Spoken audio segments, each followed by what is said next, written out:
안녕하세요. 책한민국입니다. 오늘 소개할 책은 코끼리도 장례식장에 간다. 지은이는 케이틀린 오코넬입니다. 30년 이상 코끼리를 연구하면서 펴낸 여러 편의 논문과 글로 세계적인 명성을 얻은 코끼리 연구자다. 현재 하버드 의과대학 이튼 피바디 연구소, 하버드대학 환경센터, 스탠퍼드 대학 보존생물학 센터의 겸임 교수로 재직 중이다. 본문을 읽겠습니다. 살아있는 생명체 모두를 사랑하는 것은 인간의 가장 고귀한 재능이다. 찰스 다윈. 나미비아의 에토시아 국립공원은 아프리카에서 가장 큰 국립공원으로 손꼽힌다. 이곳에 살고 있는 코끼리의 수는 3,000마리에 이른다. 길 한가운데서 갑자기 2마리의 거대한 동물이 모습을 드러냈다. 암컷 코끼리 2마리가 흰 먼지 구름을 잔뜩 일으키며 서로를 향해 다가서고 있었다. 코끼리들은 얼굴을 마주하고 섰다. 머리를 어깨 위로 높이 쳐들고 귀를 빠르게 퍼덕거렸다. 코를 치켜 올리고 우레 같은 소리로 울부짖었다. 방금 뭔가 끔찍한 일이 벌어지기라도 한 듯한 소리였다. 오랫동안 관찰한 끝에 나는 야생 코끼리들이 엄청나게 흥분하면 이렇게 소리를 지른다는 사실을 알게 되었다. 코끼리들은 부드러운 소리를 내면서 서로의 코를 상대의 입가로 가져갔다. 코를 길게 뻗어 악수하고 있었다.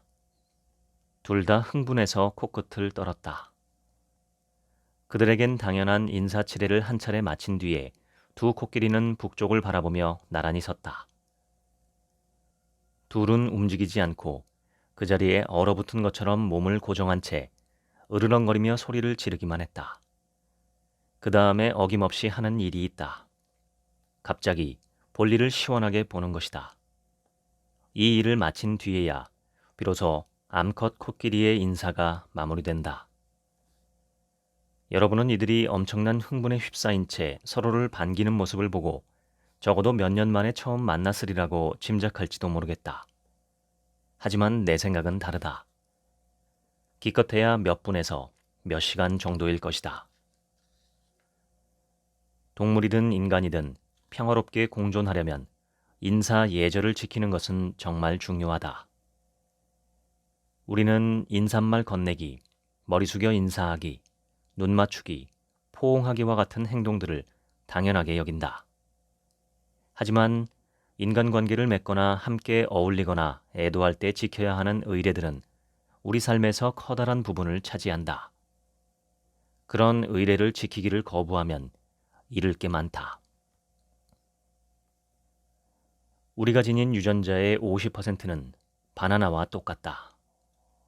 인간의 유전자는 초파리 유전자와 61%가 겹치고 쥐의 유전자와는 85%가 동일하며 우리와 가장 가까운 침팬지의 유전자와는 98%나 일치한다. 모든 생물이 유전자의 일정 부분을 공유한다는 사실은 놀랍지 않다. 인간은 지구의 다른 모든 생물과 서로 연결되어 있었다. 최근 유전자 연구에 따르면 현재 모든 생물은 약 35억 년 전에 생겨난 단세포 생물에서 진화했다. 인간도 마찬가지다. 우리의 출발지는 모든 생물의 마지막 공통 조상의 머리 글자를 따서 루카라고 이름 붙인 생물이었다. 인간도 엄마 뱃속에 있을 때는 아가미 구멍과 꼬리를 지닌다는 사실을 생각해보자. 모든 척추동물의 배아에는 아가미 구멍이 있다. 모든 척추동물은 4억 년 전에 살았던 물고기와 공통조상을 공유하기 때문이다. 말, 호랑이, 고래, 박쥐, 그리고 인간과 같은 다양한 포유동물의 조상은 800만 년 전에 살았던 작은 쥐였다. 우리는 인간을 다른 동물과 구분지어 생각하는 경향이 있어서 인간이 더 발달하거나 우월한 존재라고 생각한다. 과연 인간이 다른 동물과 비슷하다는 깨달음은 인간의 권위에 대한 위협일까? 인간과 동물이 서로 비슷하다는 사실을 알고 기뻐할 수는 없을까? 뇌 영상 기술이 발달해 우리는 동물의 마음 속에서 무슨 일이 벌어지는지 알 수 있다. 과학자들은 다른 영장류나 개, 암초, 오징어 등 수많은 동물의 뇌를 비교해 인간과 동물의 뇌가 비슷하게 작동한다는 사실을 발견했다. 인간과 동물은 비슷한 환경에 노출되면 같은 호르몬을 분비한다. 많은 동물이 인간과 같이 감정을 느낀다는 사실을 보여주는 연구도 있다. 의례는 넓은 의미로 종교, 숭배, 영적인 관습의 경계를 훌쩍 뛰어넘는다. 정확한 절차에 따라 자주 되풀이하는 구체적인 행동은 모두 의례다. 과학은 의례가 스트레스와 불안을 줄이고 현재에 더욱 집중하게 하며 인지 능력까지 높여준다는 것을 증명했다. 의례를 행할 때 우리는 익숙한 행동을 새삼 낯설게 바라보고 과장한다. 이 과정에서 우리 마음은 독특한 자극을 받아 감정과 반응을 담당하는 편도체 같은 뇌 부위의 활동이 활발해진다. 의례 절차를 한 단계 한 단계 반복할수록 감정을 표현하고 학습 능력과 장기 기억력을 높이는 데 도움이 된다. 집중력도 높아지고 문제 해결 속도도 더 빨라지고 생각도 더 깊어진다. 연구에 따르면 의례를 행할 때는 일시적으로 마음이 편안해지면서 불안이 줄어든다. 야영지의 경계를 표시하거나 모래바닥 위에 커다란 동그라미를 그리는 단순한 행동만으로도 마음이 가라앉는다. 우리 구역의 경계를 표시하며 안전함을 느끼는 것이다. 개개인의 두려움과 공포는 집단 의례를 치르는 동안 사라져 마음을 가라앉힌다. 의례에 참여하는 모든 이들의 신체 기능과 면역력, 행동은 변화한다. 의례가 참여자의 호르몬에 엄청난 영향을 주기 때문이다. 우리는 의례에 참여함으로써 복잡한 사회 속에서 협력 관계를 맺는다. 현대사회는 너무 바쁘게 돌아간다. 원초적인 생활 방식과 너무나도 멀어졌다.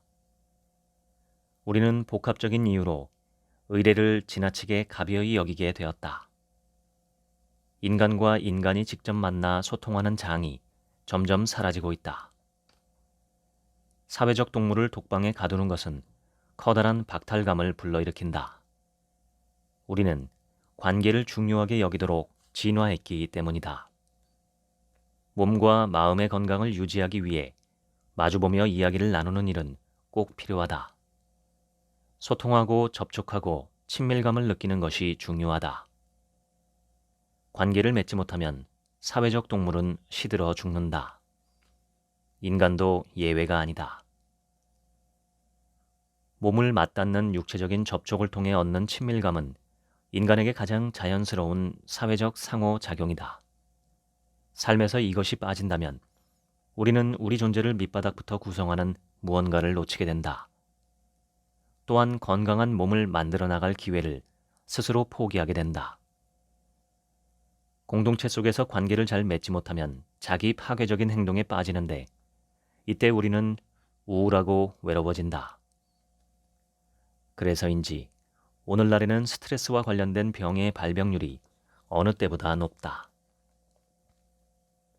몇 달씩 집에 갇혀 지내다 보면 사람들을 직접 만나지 못하는 일이 마음에 얼마나 큰 영향을 미치는지 저절로 알게 된다.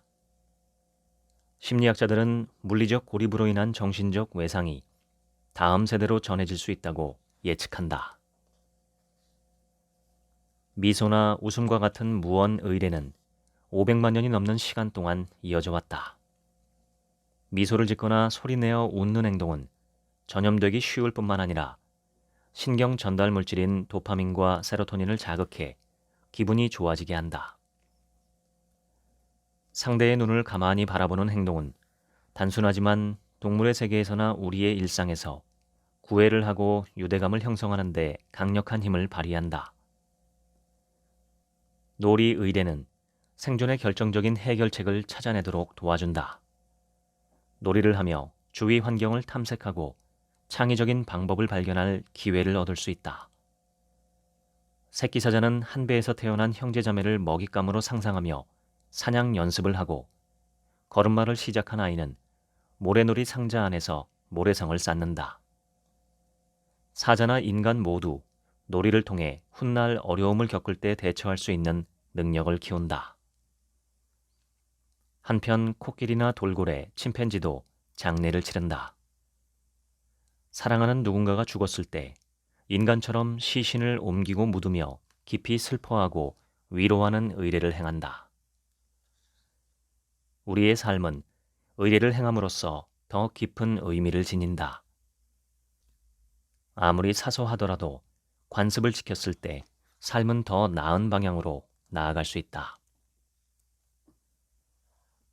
떨어진 뒤 시간이 얼마나 흘렀든 관계없이 코끼리 가족은 만날 때마다 그것을 기념하는 의미를 담아 인사한다. 코끼리들은 인사를 건네며 돈독한 유대 관계를 확인한다. 인사말을 건네고 지나가는 사람을 향해 미소 짓고 상대방과 눈을 맞추거나 악수하는 일이 대수롭지 않게 느껴질지도 모른다. 하지만 이런 행동은 행복한 삶을 꾸려나가기 위해 꼭 필요한 전제 조건이다. 인사는 상대를 인정하고 호의적으로 반기며 환영한다는 뜻을 드러내는 의례다. 동물의 인사 의례도 헤아릴 수 없이 많다. 고릴라나 침팬지는 끌어안고 보노보는 입을 맞추고 얼룩말은 가볍게 문다. 늑대에서 진화해 인간에게 길들여진 개들은 함께 사는 사람에게 맞춰 인사 의례를 바꿔왔다. 개와 늑대의 인사 의례는 대부분 비슷하다.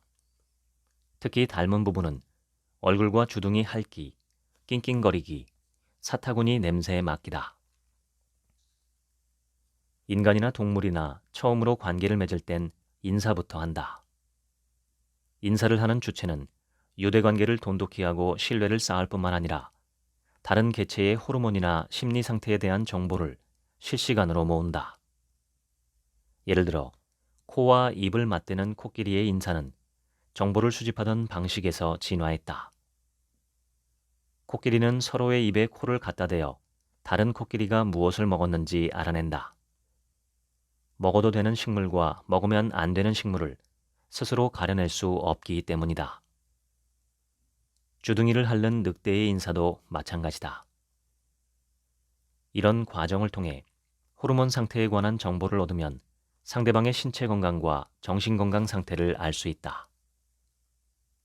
인간은 악수를 하면서 서로의 호르몬 상태를 알게 된다. 우리는 악수를 통해 몸 냄새를 맡고 호르몬 상태를 가늠한다.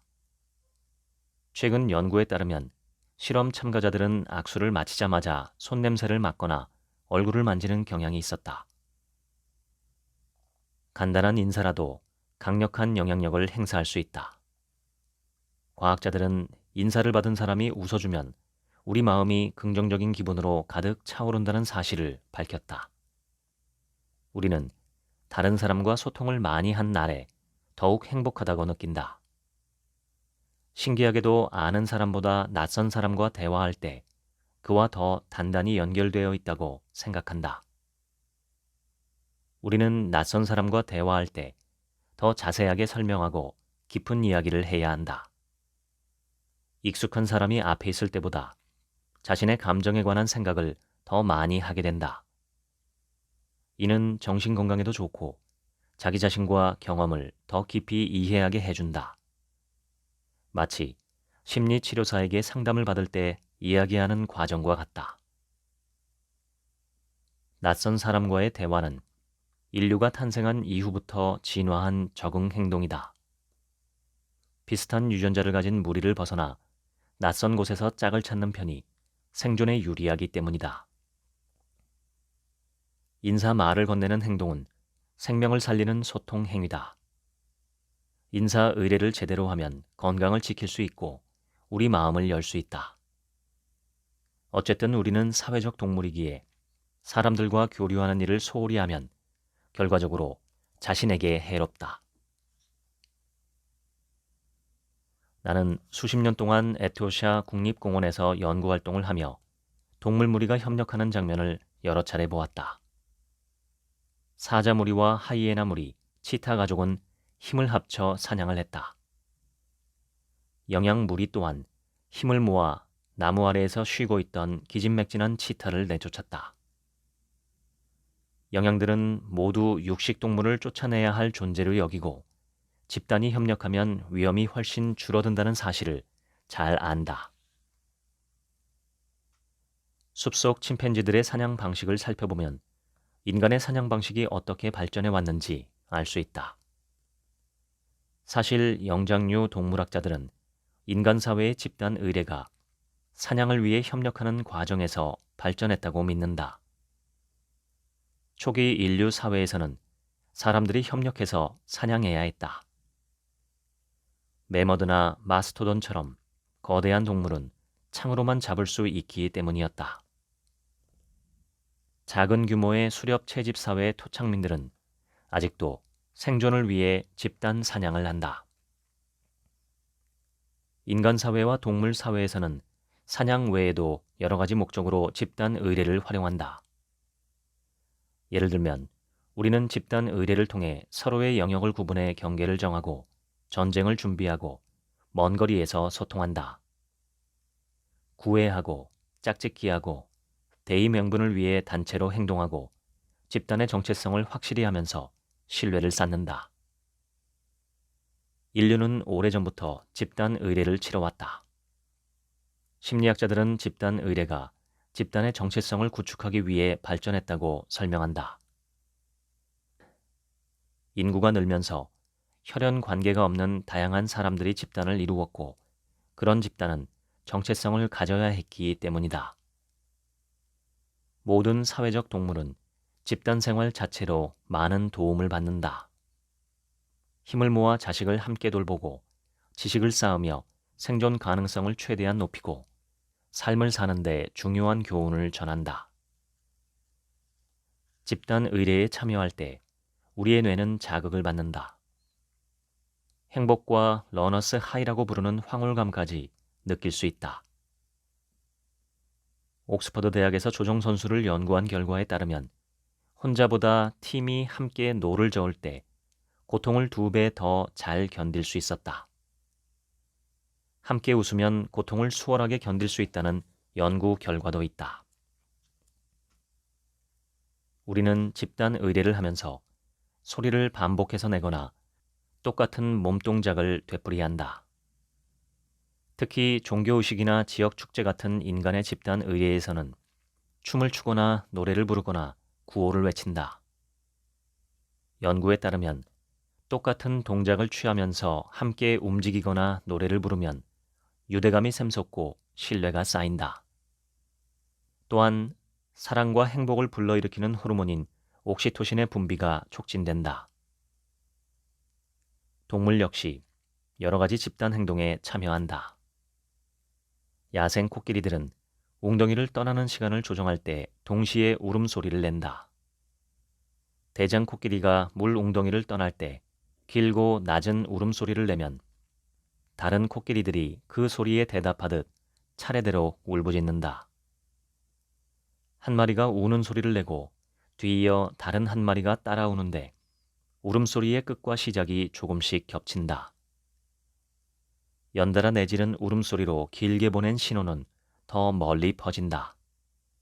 이 소리는 다른 코끼리들에게 곧 떠난다는 소식을 알리는 신호다. 마음 한편에 상상도 못할 일을 받아들이는 공간을 남겨두자. 메리 올리버. 수많은 새들의 구애 의례는 몸을 쭉 펴거나 둥지를 트는 행동에서 진화했다. 홍학은 의례를 행하는 동안 긴 다리를 뒤로 뻗고 날개를 양옆으로 넓게 펼치거나 휘감으며 몸치장을 하는 듯한 동작을 취한다. 이들이 특별한 동작을 선보이는 의도는 미래의 짝에게 자신의 힘이나 건강을 자랑하기 위해서다. 수컷은 구애의 의례 때문에 커다란 대가를 치를 수 있다. 밝은색 깃털과 화려한 동작은 포식자의 눈을 쉽게 끈다. 다윈의 주장에 따르면 볼품없는 모양새로 포식자를 피하는 일보다 화려하게 치장해서 짝짓기에 성공하는 일이 더 중요하다.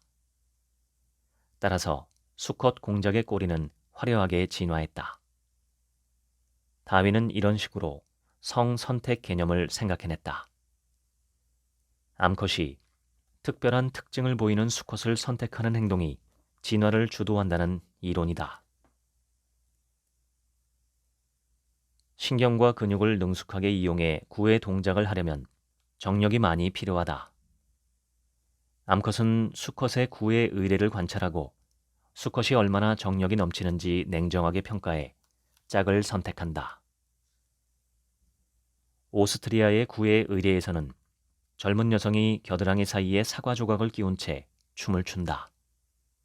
춤이 끝나면 여성은 자신이 선택한 남성에게 사과 조각을 건네고 남성은 그것을 먹는다. 이상하게 보일 수도 있지만 냄새를 이용해 짝을 선택하는 한 가지 방법일 뿐이다. 곤충이 페로몬을 분비하고 코끼리가 분비물을 내뿜고 인간이 향수를 사용하는 것과 다를 바 없다. 암사자의 구애는 조용한 의식이 아니다. 길거리에 암컷 고양이가 구애하는 소리에 밤잠을 설친 적이 있다면 잘 알 것이다. 대형 고양이과인 암사자는 그와 비슷한 소리를 내며 구애한다. 사자의 난자는 교미를 해야 비로소 난소에서 배출된다.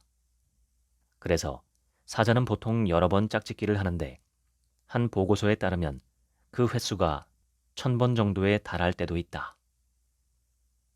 여러 번 교미해야 하기 때문에 암사자는 특별히 의욕적으로 자신의 매력을 총동원한다. 암사자는 걸어가면서 꼬리 끝으로 수사자의 얼굴을 슬쩍 건드리는데 이때 수사자의 얼굴에 암사자의 꼬리털이 잔뜩 닿는다. 수사자가 아무리 죽도록 피곤해도 이런 유혹에는 넘어갈 수밖에 없다. 영장류 동물 암컷은 권력을 가진 수컷을 선호한다. 암컷 침팬지는 굉장히 현실적인 이유로 권력을 가진 수컷에게 먼저 구애한다. 암컷은 힘이 센 수컷에게 선홍색 엉덩이를 보여주며 자신이 발정기라는 사실을 알린다. 수컷은 하루에 한 번밖에 교미하지 않기 때문에 많은 암컷의 구애를 거절한다. 그래서 지위가 낮은 수컷들이 나설 기회가 많아진다. 일부 일처제인 영장류 동물들은 서로 가만히 바라보며 털을 다듬어주는 구애 의례를 행한다. 인간이 연인의 머리를 빗질해주거나 만지작거리는 것과 비슷하다. 이때 유대감을 느끼게 하는 호르몬인 옥시토신이 분비된다.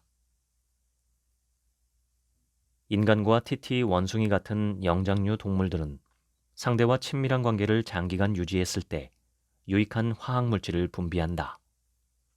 이 물질들은 도파민처럼 기분을 좋아지게 하고 스트레스를 줄이며 집단에 대한 유대감을 높여준다. 갈라파고스 제도 에스파뇰라 섬에는 멸종위기종 코끼리 거북이 살고 있다. 이들의 절반 정도는 110세 코끼리 거북 디에고의 자손이다. 디에고는 구애할 때 상대에게 야생 토마토라는 아주 중요한 선물을 주었다. 야생 토마토는 코끼리 거북이 좋아하는 음식이다. 디에고는 매일 부지런하게 느린 속도로 짝짓기를 원하는 짝에게 다가간 뒤 작은 노란색 토마토를 발밑에 떨어뜨렸다. 이른바 뇌물로 유혹하는 것이다. 인간 사회나 동물 사회나 선물을 주고받는 행위는 하나의 의사소통 방식이 되었다.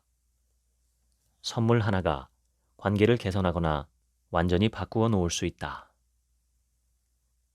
선물을 주고받음으로써 기존 관계를 끈끈하게 만들거나 새로운 관계를 시작하기도 한다. 보호받는 느낌을 받고 혜택을 얻는가 하면 새로운 사람을 사귀는 수단이 되기도 한다. 선물은 지금 이 순간의 관계를 확실하게 정의하는 가장 간단한 방식이다. 침팬지도 선물을 주고받는다. 수컷 침팬지는 상대와의 짝짓기를 기대하고 자신이 소중하게 여기는 고기 같은 먹이를 선물하거나 친절을 베풀어 털을 다듬어준다. 인간에게는 새로 결혼한 부부에게 돈을 주어 살림살이에 보태도록 돕는 관습이 있다. 문화적인 관습은 뚜렷하게 바뀌었지만 선물 의례의 근본적인 동기와 원리는 변함이 없다. 우리는 선물을 주고받으면서 감사와 사랑, 우정을 표시하고 좋은 관계를 유지하기 위해 노력한다. 동물들은 구애할 때 선물을 주며 그 선물이 짝짓기로 이어지기를 기대한다. 음식을 나눠 먹는 일도 부모가 새끼에게 투자하는 하나의 방식으로서 거래를 위한 선물이라고 할 수 있다. 예컨대 암사자는 자신이 사냥한 먹이를 다 큰 딸이 훔쳐가도록 내버려둔다. 딸이 튼튼해지면 언젠가 어미 암사자를 도와 먹이를 지키고 사냥을 하게 될 것이기 때문이다. 사회 심리학자들은 공짜 선물 같은 것은 없다라고 주장한다. 선물을 받으며 상대방이 아무런 보답을 바라지 않는 듯한 뉘앙스를 풍기더라도 사실 그 본질은 상호간에 주고받는 선물이다. 산타클로스조차 선물을 받을 어린이들이 착해야 한다는 조건을 건다. 영장류 동물, 코끼리, 사자, 늑대, 쥐, 새, 박쥐 같은 다양한 동물이 먹이를 나눠 먹으며 신뢰를 쌓고 협력하는 분위기를 형성한다. 오는 정이 있어야 가는 정이 있다라는 명제는 자연 세계에서 보편적이다. 3살배기 어린이들을 대상으로 연구를 진행했을 때 이전에 무언가를 나눠본 적이 있는 상대와 짝이 되면 더 너그러워지는 성향을 보였다. 인간에게는 서로 도우며 살아가려는 본능이 있다. 겨우 돌이 지난 아이들도 다른 사람을 돕고 싶어 한다. 남을 돕는 이유가 이타적이든 자신을 위한 것이든 실제로 도움을 주는 쪽이 더 많은 이익을 얻는다. 예를 들어 범고래가 죽은 바다표범을 나눠 먹는 데는 특별한 이유가 있다. 혼자 독차지할 때보다 여러 마리가 바다표범을 뜯어먹어야 시체가 물에 더 오래 떠있기 때문이다. 초창기 인류가 수렵 채집을 하던 사회에서는 음식을 나누는 일이 특별한 의미를 가졌다. 식량 확보가 불안정한 상황을 대비하는 보험이 되었던 셈이다. 박쥐는 이틀 밤 연속으로 피를 빨아먹지 못하면 죽는데 이를 막기 위해 같은 보금자리에서 지내는 다른 박쥐가 피를 토해준다. 결혼이나 생일, 졸업을 축하하기 위한 선물이든 친구의 기분을 위로하기 위한 선물이든 그 목적은 같다. 관계가 어디쯤 놓여 있는지 상기시키고 상대방을 생각하고 있다는 사실을 직접적으로 보여주면서 관계를 이어나가겠다는 약속을 굳게 다지는 것이다. 선물 의례가 결코 사라지지 않는 이유가 있다.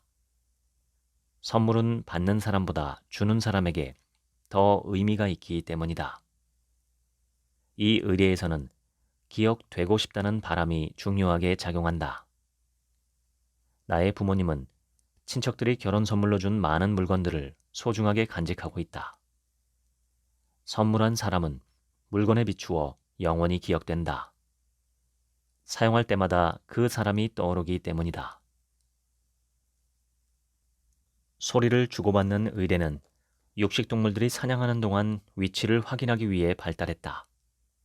하이에나, 코요테, 늑대, 침팬지 등 동물들은 어둠 속에서 멀리 떨어져 있을 때 울음소리로 각각의 위치를 감지한다. 코끼리가 저주파로 으르렁거리는 소리는 공기를 통해 몇 킬로미터 떨어진 곳까지 전파된다. 그래서 코끼리는 먹이를 찾는 동안 서로 어디에 있는지 확인할 수 있다. 우리는 디지털 기술을 이용해 이웃은 물론이고 전 세계 사람들과 곧장 이야기를 나눌 수 있다. 그런데 인터넷으로 정보를 공유하고 문자와 인공위성을 통해 이야기하는 능력과 누군가와 직접 얼굴을 맞대고 이야기하는 능력은 같을까? 이야기를 주고받는 것은 우리 몸에도 좋다. 하루 끝에 어떻게 지냈는지 사랑하는 사람과 대화를 나누는 것은 텔레비전을 켜놓고 저녁 식사를 하는 것보다 실제로 건강에 좋다.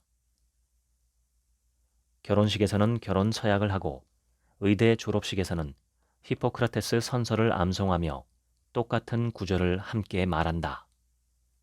이런 의례는 우리를 더욱 헌신하도록 만든다. 우리의 감정을 말로 표현하면 감정을 다스릴 수 있다. 비애와 질투, 좌절처럼 견디기 힘든 감정을 이겨내는데 특히 더 도움이 된다. 다른 사람에게 우리 생각을 이야기하기만 해도 스트레스가 줄어들고 마음이 나아진다. 개인이나 집단을 대상으로 하는 심리 치료는 이러한 원리를 활용한다. 실제로 무슨 말이든 누군가와 직접 이야기를 나누고 경청하는 경험은 치유의 힘이 있다. 함께 노래를 부르면 스트레스를 받을 때 분비되는 호르몬인 코르티솔의 수치는 낮아지고 연대감과 편안함을 느끼게 하는 옥시토신의 분비가 늘어나 우울감과 외로움이 줄어든다. 차 안이나 노래방에서 혹은 합창단에서 노래를 마음껏 부르면 기분이 좋아진다. 엔도르핀 호르몬이 분비되기 때문이다. 참고로 엔도르핀은 노래 실력과 상관없이 분비된다. 노래 부르기는 관절염, 폐질환, 만성통증, 암 등 다양한 질병으로 인한 심리적인 문제를 해결하는 데 활용되고 있다. 모든 종교는 음악, 노래, 기도문, 암송 등을 이용해 더 깊은 공동체 의식을 심어주고 경외심과 순종하는 마음을 자아낸다. 인간의 호르몬 상태는 끊임없이 주변 사람들의 영향을 받는다. 우리가 알아채지 못하는 사이에 벌어지는 일이다. 예를 들어 같은 대학 기숙사에 사는 여성들은 순전히 가깝게 지내고 있다는 이유만으로 금세 생리 주기가 같아진다. 사회적 동물은 자주 호르몬 주기가 같아지고 같은 시기에 새끼를 낳는다. 새끼를 정성껏 돌보는 동물의 경우 특히 그렇다. 동물들이 새끼들을 한꺼번에 돌보면 집단의 이익이 커진다. 초창기 인류도 같은 시기에 출산해 집단에게 이익을 안겨주었다. 곁에 가까이 있는 사람의 중요성을 과소평가해서는 안 된다. 동물의 지능을 연구하는 애틀랜타 여키스 국립영장류 동물연구소의 유인원 가운데 몇몇은 자기 생각을 표현하는 법을 배웠다. 담요를 달라고 요구하는 등 자신의 기본적인 욕구를 전달하는 능력이 있었는데 이 장면을 목격한 나는 충격을 받았다. 그곳에서 맨 처음 수화를 배운 오랑우탄 찬택을 만났다. 테네시 대학의 인류학자 린 마일스 박사가 찬택을 기르며 수화를 가르쳤다.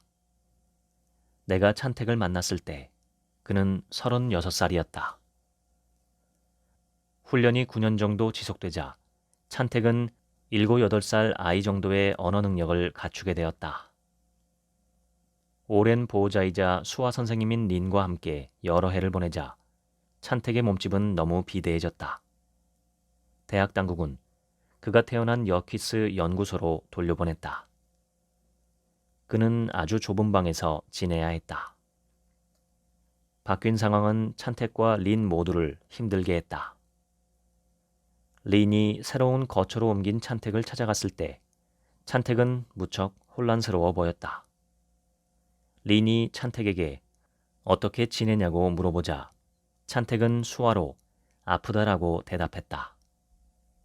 어디가 아프냐는 린의 물음이 이어졌고 찬택은 마음이 아프다라는 대답을 했다. 찬택은 그곳에서 탈출해 린과 함께 집으로 가고 싶다는 뜻을 전했다. 린은 복잡한 상황이어서 그렇게 할 수 없다고 설명하려 애썼다. 그러자 오랑우탄 찬택은 린이 몰래 문을 열어주면 누가 자신을 탈출시켰는지 아무도 모르지 않겠느냐고 수화로 되물었다. 찬택이 어릴 때 린은 다른 오랑우탄을 볼 수 있도록 그를 동물원에 데려간 적이 있었다. 찬택은 자신을 오랑우탄이라고 생각하지 않고 다른 오랑우탄들을 주황색 개라고 불렀다. 그는 자신이 절반은 인간이라고 여기며 스스로를 오랑우탄 사람이라고 불렀다. 찬택은 애틀랜타 동물원에서 다른 오랑우탄들과 친구가 되었다. 그런데 자신이 다른 오랑우탄과 달리 사육사와 의사소통할 수 있는 특별한 능력을 갖췄다는 사실을 깨달았다. 그는 사육사와 소통하는 능력을 활용해 다른 오랑우탄들에게 수의사의 치료를 받을 때 해야 할 일들을 알려주면서 안심시켰다. 오랑우탄은 진화 과정 중 1200만에서 1600만 년 전쯤 인간과 분리되었는데도 찬택이 능숙하게 의사소통하고 감정을 표현하는 것을 보면 인간과 거의 차이가 없는 것 같다. 우리는 늙어서 놀지 못하는 게 아니다. 놀지 못해서 늙는다. 조지 버나드 쇼. 놀이는 본래 일상적인 행동을 과장하거나 의례처럼 만든 것으로 사냥, 짝짓기 경쟁, 포식자 피하기처럼 생존하기 위해 꼭 필요한 기술을 완벽하게 연습하는 자리다. 규칙이 확실하게 정해진 게임은 진정한 놀이가 아니라고 주장하는 학자들도 있다. 규칙에 얽매이면 즉흥적인 행동이나 자유로운 표현을 하는데 제약이 있기 때문이다. 동물들은 놀이를 하며 위험한 상황을 시험한다. 이들의 목표는 반드시 이기는 것이 아니라 필요한 기술을 훈련하고 발달시키는 것이다. 달리기, 걷기, 점프하기, 덮치기 등 움직이는 놀이는 평생의 운동 능력을 길러준다. 나는 아프리카에서 동물들이 매일 움직이면서 노는 모습을 많이 본다. 놀이는 적은 비용으로 위험을 감수하지 않고 새로운 것을 배울 수 있는 좋은 방법이다. 놀이는 특히 개인적으로 성장하고 서로 신뢰를 쌓는데 도움이 되는 의례다. 인간과 동물 모두 청소년기에 놀이를 가장 많이 즐긴다. 그런데 어른이 되면 생계를 유지하고 가족을 부양해야 하기 때문에 놀이를 많이 하지 못한다. 동물들도 스트레스를 받거나 먹을 것이 충분하지 않거나 환경이 안전하지 않으면 잘 놀지 않는다. 이는 궁극적으로 동물들이 살아남지 못하는 원인이 될 수도 있다. 놀이는 그저 재미있게 시간을 보내는 수단이 아니라 훨씬 더 큰 의미를 지니는 것이다. 놀이는 우리가 혁신을 일으키고 탐구하도록 자극한다. 때론 위험을 무릅쓰도록 유도하고 유연한 사고방식으로 문제를 해결하게 한다. 나이가 많든 적든 놀이를 하려는 태도를 항상 지녀야 한다. 놀이를 통해 살아가는 데 필요한 기술과 자질을 개발할 수 있기 때문이다. 놀이를 하면 두뇌 회전이 빨라지면서 전체적인 뇌 건강이 좋아진다는 사실이 확인되었다. 나이가 많든 적든 인간이든 동물이든 누구에게나 마찬가지였다. 심리학자들은 인간의 놀이와 인지 발달이 직접적으로 관련 있다는 사실을 증명했다. 놀이를 절대 과소평가해서는 안 된다. 밝혀진 바에 따르면 어린 시절에 충분히 놀지 못하면 신경세포가 비정상적으로 발달하는 반면에 놀이를 하면 ADHD 증세가 약해졌다. 어린아이와 어른 모두 놀이 치료를 통해 안전한 공간에서 창의력과 자의식을 탐구하며 정신건강을 개선할 수 있다. 우리는 재미있어서 논다. 놀이를 통해 친구를 사귀고 사회적 관계를 맺는다. 사회적 유대감이 강해지면 더 건강하고 행복하게 살 수 있다. 삶의 구석구석을 놀이로 채운다면 자신을 혁신하고 기술을 발전시키고 관계를 확장해 나갈 수 있다. 그래서 많은 기업들이 단체 게임, 역할극, 수련회를 통해 직원들의 공동체 의식과 혁신 정신을 키워주려고 노력한다. 인간은 환경에 대단히 적응을 잘하고 혁신적이며 사회적인 특성을 지니는데 이 특성들은 모두 놀이에 뿌리를 두고 있다. 놀이는 개인에게만 도움이 되는 게 아니라 사회 전체에도 도움이 된다. 그러니 매일같이 놀 시간과 기회를 확보하는 일을 중요하게 여겨야 한다. 놀이를 포기해야 할 만큼 중요한 일은 없다. 반려동물이나 좋아하는 사람들과 함께 노는 일보다 더 중요한 일은 없다. 어른들은 자신이 너무 늙어서 놀이를 할 수 없다고 생각한다. 특히 어릴 때 즐겼던 체계가 없는 놀이를 더는 즐기지 않는다. 즉흥적이고 결과를 알 수 없고 탐험을 즐기고 위험 속으로 걸어 들어가고 삶을 혁신할 수 있는 놀이를 하지 않는다. 운동이나 체계적인 스포츠는 훌륭하다. 하지만 바보 같고 즉흥적이고 꾸며낸 놀이도 얼마나 유익한지 알아야 한다. 그런 놀이는 삶의 질을 높이는 기술을 가르쳐준다. 우리 사회의 목표는 사람들이 일상에서 체계 없는 놀이를 가능한 한 많이 즐기는 것이 되어야 한다. 우리의 생존은 얼마나 잘 노느냐에 달려있다. 말을 안락사시켰던 수의사들은 말들이 애도와 비슷한 행동을 한다고 종종 말한다. 그들은 혼자 지내고 잘 먹지도 않고 불안한 모습을 보일 뿐만 아니라 죽은 친구 곁을 떠나지 않으려 한다. 가족이 죽은 후 상실감에 빠진 원숭이들은 평소보다 더 많은 상대와 털고르기를 하며 시간을 보냈다. 암컷들은 사회 관계망을 넓히면서 가족을 잃은 스트레스를 최소화하려는 몸짓을 보였다. 2달 후 이들의 스트레스 수치는 정상으로 돌아왔다. 벌과 불개미, 흰개미 같은 사회적 곤충들은 동료가 죽으면 사체를 처리한다. 몇몇 곤충들이 사체를 검사한 후 집단의 전문 장의사가 사체를 치우거나 사체 주위에 담을 쌓아서 매장한다.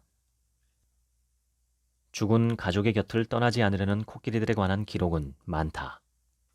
어떤 어미 코끼리는 죽어서 뻣뻣해진 새끼를 한동안 코로 말아서 들고 다니다가 결국 자리에 두고 갔다.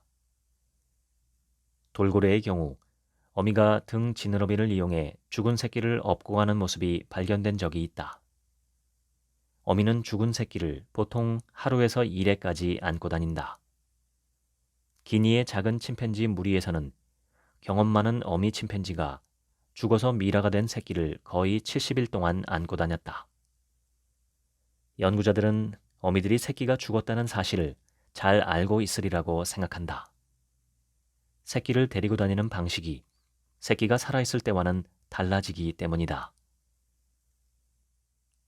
어른 코끼리의 몸집은 너무 커서 죽은 후 몇 달에서 몇 년까지 그 자리에 사체가 계속 남아있다.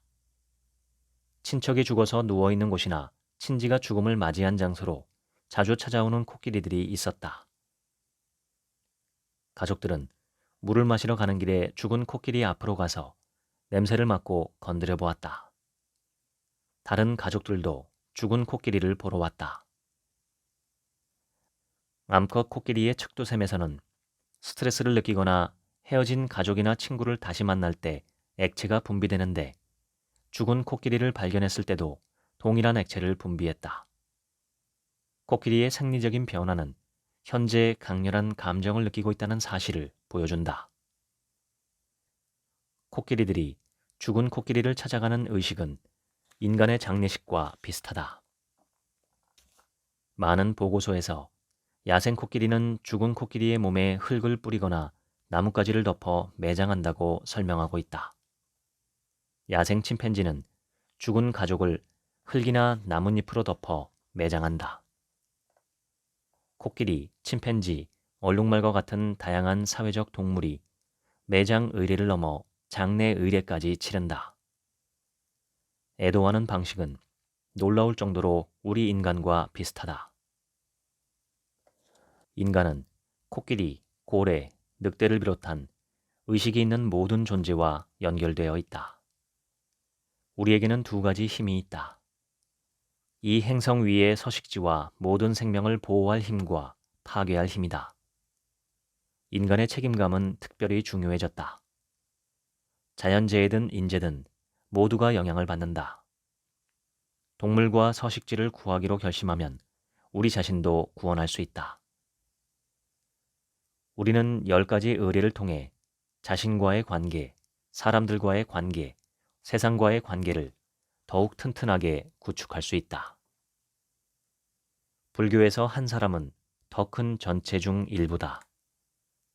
우리가 전체와 연결되어 있고 서로 의존하는 관계라는 사실을 깨닫는 순간 자비가 생긴다. 우리는 자존감을 바탕으로 의례를 행한다. 마음을 다해 서로 인사하고 사람들과 함께 지내며 힘을 얻고 사랑하는 사람에게 구해야 한다. 낯선 사람에게 친절을 베풀고 큰 소리로 즐겁게 노래를 부르고 손을 맞잡은 채 서로의 눈을 가만히 바라본다. 우스꽝스러운 놀이를 하고 세상을 떠난 사랑하는 사람을 기리고 우리의 몸과 마음을 새롭게 다진다. 자연은 야생 의례에 다시 참여하는 길로 우리를 이끌어 더 풍요롭고 보람찬 삶을 살도록 돕는다.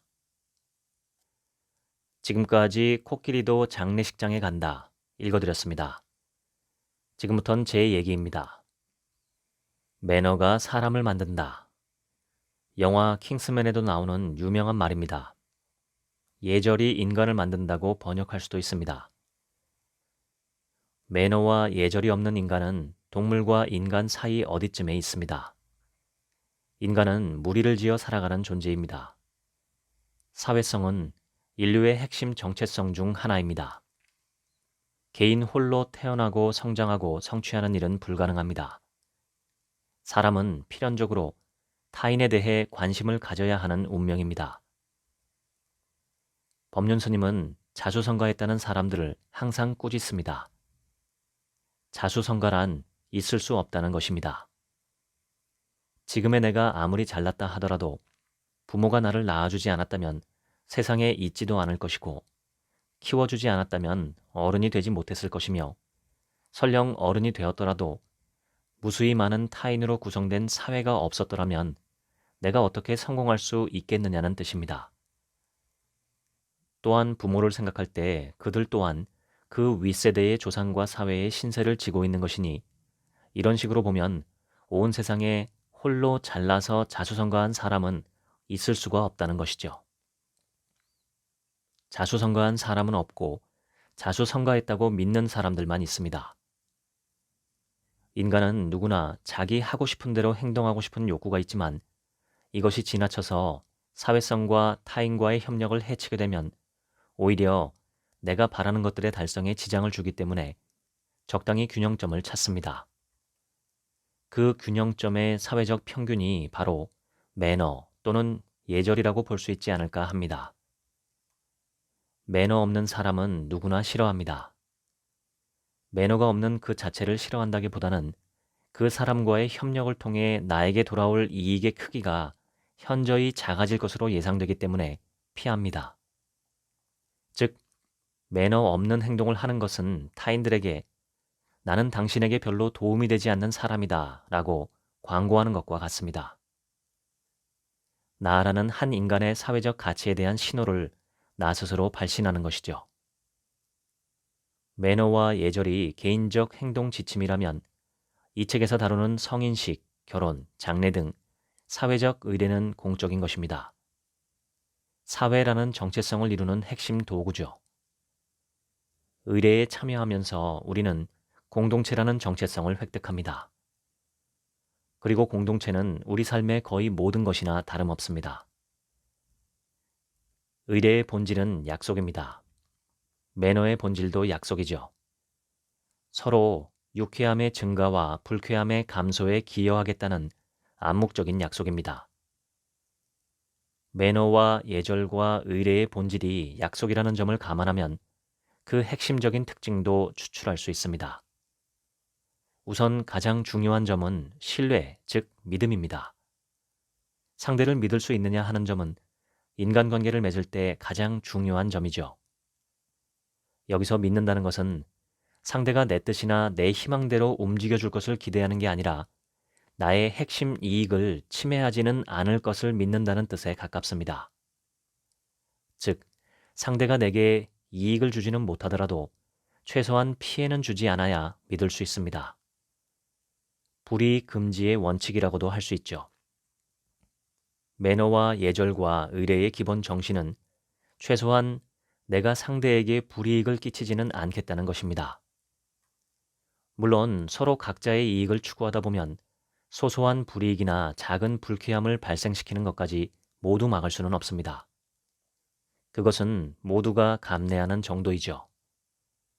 그러나 절체절명의 사유가 없다면 서로에게 커다란 불이익을 주는 일은 없어야 한다는 게 인간관계의 기본적인 원칙입니다. 그런데 이러한 상황은 인간관계에서 드물게 발생하기 때문에 우리가 그걸 일일이 직접 확인한 후에 관계를 맺을 수는 없고 사전에 예측해야 합니다. 이러한 예측 작업에 결정적으로 힌트를 주는 것이 상대가 매너와 예절과 의례를 지키는가 여부입니다. 가장 간단하게 약속, 특히 시간 약속이나 소소한 약속을 지키는 여부를 갖고 상대의 신뢰를 가늠할 수 있습니다. 불가피한 천재지변 때문에 약속을 지키지 못하는 것은 드문 일이고 누구나 용납하는 일입니다. 그러나 습관적인 약속 브레이커들은 믿지 않는 게 우리 신상에 이롭습니다. 저는 예전에 시간 약속을 지키지 않는 사람들을 보면 화가 나곤 했습니다. 명상을 배우고 나서는 달라졌죠. 상대의 행동은 그저 상대를 파악하는 용도로만 사용합니다. 시간 약속이나 소소한 약속을 지키지 않는 사람을 보면 아, 저 사람은 저런 사람이구나 하고 파악하고 끝낸다는 것이죠. 그리고 상대에 대응해서 나의 행동을 조정하면 그뿐입니다. 가끔 제게도 비즈니스 협업을 하자는 제안 이메일이 옵니다. 그런데 몇 초면 다 읽는 그 짧은 이메일 한 통 속에서도 사람은 자신의 성향과 인격과 매너를 드러냅니다. 이런 적이 있었습니다. 어느 행사에 대담자 또는 강연자로 와달라는 이메일 제안이 와서 그러겠다고 응하고 행사 내용과 보수도 합의했습니다. 서울에서 꽤 떨어진 지방이어서 그날은 하루 종일 일정을 비워두고 가는 길도 알아보고 기차표도 미리 예매를 해두었습니다. 그런데 자세한 일정을 알려주기로 한 시점이 지나도 연락이 없어서 문의를 해보니 아예 없던 이야기처럼 되어 있었습니다.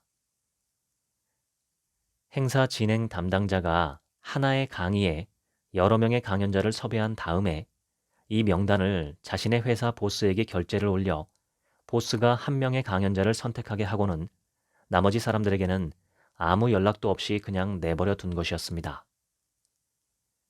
이는 마치 여자친구를 위해 한식, 일식, 중식, 맛집을 모두 예약한 뒤 여자친구가 선택한 한 곳에만 가고 나머지 식당에는 노쇼하는 것과 유사하죠. 미리 확인 없이 당일에 갔었더라면 아마 저처럼 온 강연자가 몇 명 더 있었으리라고 짐작합니다. 행사 담당자는 저와 일면식도 없으니 아마 자기 편한 대로 그렇게 해도 상관없다고 믿었을 겁니다.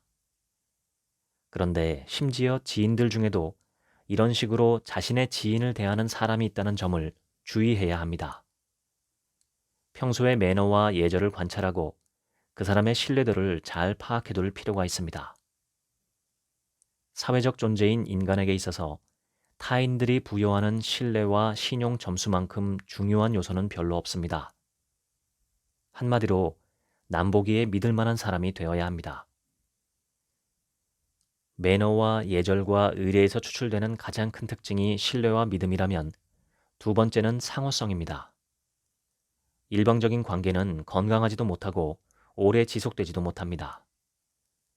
상호 주고받는 게 관계의 근본이죠. 균형점을 지키는 게 중요합니다.